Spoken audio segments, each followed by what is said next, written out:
You've talked about how important it is to be financially literate, especially for women to Absolutely. be financially literate. Talk a little bit about your own journey around money, learning how to make it, learning how to manage it. Certainly as an auditioning actor, you are paycheck to paycheck, so you're very mindful about how you spend. But I grew up clipping coupons. I grew up looking for deals and the sale rack. I always worked. My first job was when I was 13 at a frozen yogurt shop called Humphrey Yogurt. I've had a lot of jobs over the years, and when you work really hard, you value what you've earned.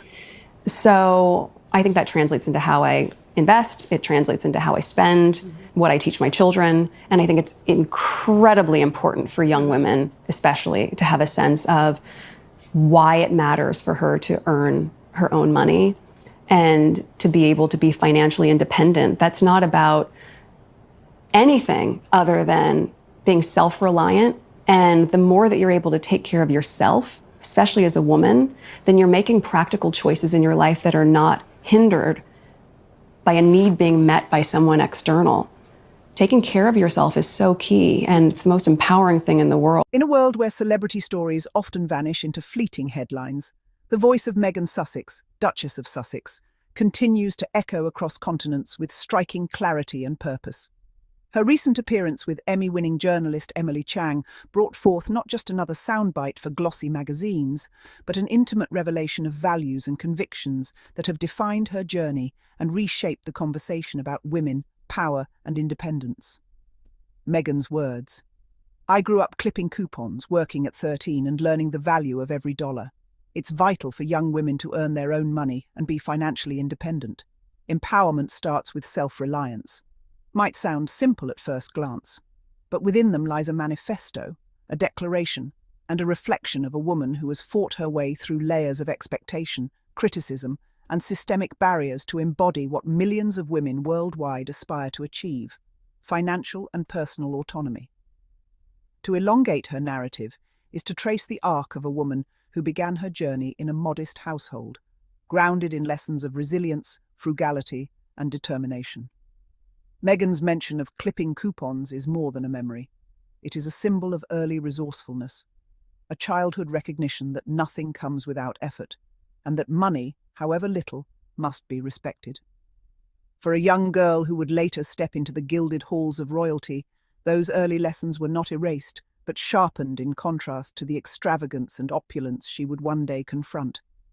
She worked at the age of 13, not because it was glamorous, but because it was necessary, because it taught her the dignity of labor, the discipline of responsibility, and the unshakable truth that independence must be earned, not granted. When Meghan tells Chang that empowerment begins with self-reliance, she speaks not only from memory, but from lived experience. Her voice resonates with millions of women who juggle jobs, education, family responsibilities, and the constant demand to prove themselves in societies that still undervalue their contributions. Financial independence for women is not a luxury. It is survival. It is freedom. It is the power to say no to exploitation, abuse, or systems that would prefer women silent, dependent, or subdued. Meghan's insistence on self-reliance comes at a moment when women across the globe are rallying for equal pay, for recognition of unpaid labor, for access to education and opportunity, and for the right to shape their destinies without being tethered to patriarchal structures. Her journey to financial independence did not end when she achieved fame as an actress on Suits, nor did it culminate when she married into the British royal family. In fact, it was precisely her understanding of independence that made her recognize almost instinctively what she has described as the exploitative machinery of the royal institution. The trappings of royalty promised prestige and privilege, but behind the grandeur lay an institution that demanded silence, conformity, and sacrifice of individuality, particularly from women who married into it. Meghan, unlike many before her, had already tasted the fruits of independence. She had already built a career, sustained herself, and carved out a voice in Hollywood before stepping into Buckingham Palace. This prior independence gave her a vantage point from which she could see clearly what was being asked of her. Not partnership, not empowerment, but submission. To praise Meghan's courage is to understand the magnitude of what she walked away from. The world has often misunderstood her departure from the royal family as rebellion, ingratitude, or scandal. But through her conversation with Emily Chang, we glimpse the deeper truth. Leaving was not a rejection of duty, but an embrace of freedom, a refusal to be complicit in a system that reduces women to ceremonial accessories while stripping them of agency. Her departure was not just personal but political, a statement that even the most glamorous cages are still cages.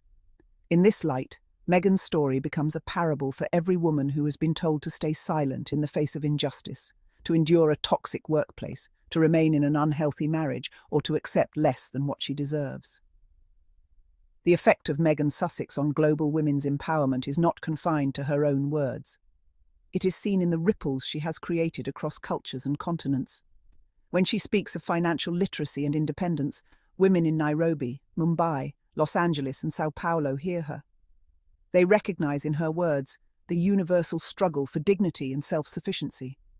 Her advocacy connects corporate boardrooms with grassroots communities. She has encouraged conversations about maternity leave, workplace equity, mental health, and gender-based violence, issues that remain urgent and unresolved across much of the globe. Her influence has become particularly significant in the digital age, where narratives travel faster than ever before. Meghan's voice amplifies campaigns for equal education opportunities for girls in developing countries, supports entrepreneurship programs for women who dream of starting businesses, and highlights stories of resilience among women in war-torn regions or in marginalized communities.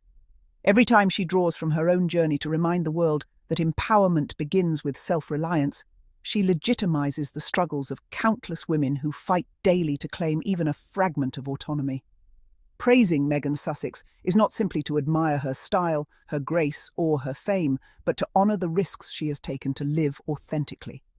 It is to acknowledge that walking away from an ancient institution, facing relentless media vilification, and choosing to build a life rooted in values rather than tradition is itself an act of empowerment. She has shown that true power does not lie in titles, crowns, or palaces, but in the ability to choose, to speak, to act with integrity, and to stand in one's truth even when the world demands silence. Her conversation with Emily Chang may have been brief in words, but its resonance is vast. When Meghan says, "Empowerment starts with self-reliance," she distills centuries of feminist struggle into a single sentence. Generations of women, from suffragettes who fought for the vote to modern activists campaigning for workplace equality, have lived by this truth. Self-reliance dismantles dependency, challenges control, and creates the foundation for collective progress.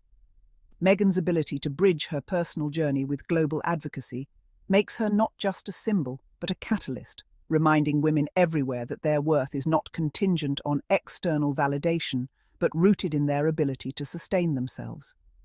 Her journey also illuminates an often overlooked aspect of empowerment: financial literacy. In many societies, financial knowledge remains gate-kept, seen as the domain of men. Yet, as Meghan underscores, financial independence cannot exist without financial understanding. Women who are denied access to financial literacy remain vulnerable to exploitation, whether in marriages, workplaces, or communities. Meghan's advocacy for financial education for women strikes at the heart of inequality, offering not just empowerment, but liberation from cycles of poverty and dependence. The Meghan effect, as it has come to be called, extends beyond fashion trends or media appearances. It is seen in the countless women who cite her courage as inspiration, in the organizations that have gained visibility through her patronage, and in the growing global discourse around redefining what it means to be a woman in the 21st century. Her journey reminds us that empowerment is not about perfection, but about persistence, not about flawless paths, but about fearless choices. Today, as her words with Emily Chang circulate, they are dissected, analysed, and admired, but their essence remains clear. Meghan Sussex embodies the possibility of rewriting one's story, of reclaiming power, and of refusing to be diminished. In praising her, we praise every woman who dares to dream of independence, who refuses to accept less, and who recognizes that empowerment is not granted, but seized. Meghan's legacy will not be measured by the controversies of tabloids or the gossip of royal insiders, but by the generations of women who find in her example the courage to stand tall, speak loudly, and live freely. Her presence in the global conversation is not an accident, but the result of deliberate effort, tireless advocacy, and an unwavering belief that change begins with the individual. For Meghan, the individual is not herself alone, but every woman she reaches, every girl who listens, every community that sees in her not a duchess, but a fighter, a dreamer, and a believer in equality. Her words will continue to echo in boardrooms, classrooms, homes, and parliaments. They will continue to challenge systems that exploit, oppress, or silence.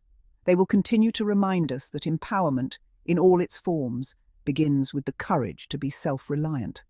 And so, as this breaking news continues to reverberate, one thing becomes undeniably clear. Meghan Sussex has transformed her personal history into a universal call to action. She has turned memories of clipping coupons into lessons of resilience, early jobs into testimonies of strength, and the rejection of royal constraints into a proclamation of freedom. Her story is no longer just hers. It belongs to every woman who dares to believe that she too can rise, thrive, and define her destiny on her own terms. In that sense, Meghan Sussex is not just speaking to Emily Chung, she is speaking to the world. And the world, if it is wise, will continue to listen. To all my curious Sussex family, thank you all for watching, and do not forget to subscribe, like and put a comment. Bye-bye, see you then in our next episode.